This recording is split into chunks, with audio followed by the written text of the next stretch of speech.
पिंपळगाव काळे येथे श्री संत गजानन महाराज प्रकट दिन उत्साहात साजरा।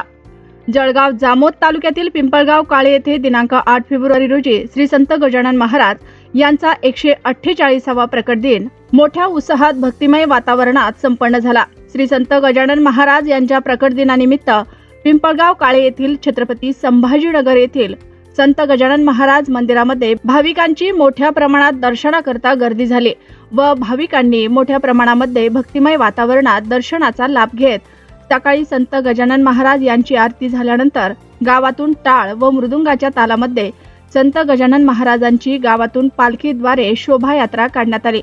यावेळी संपूर्ण परिसर संत गजानन महाराज यांच्या जयघोषामध्ये दुमदुमून गेला होता। संत गजानन महाराज शोभायात्रा संपल्यानंतर लगेच महाप्रसादाला सुरुवात करण्यात आली। संत गजानन महाराज यांच्या आवडीचे बेसन पोळीचा प्रसाद उपस्थित महिला व पुरुष यांनी मोठ्या उत्साहामध्ये घेतला व संत गजानन महाराज यांचा प्रकट दिन शांततेत पार पडला।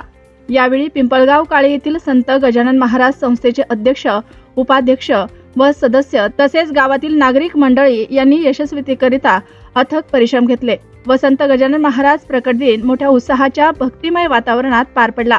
RC News 24 मराठी करिता मंगल काकडे, पिंपळगाव काळे।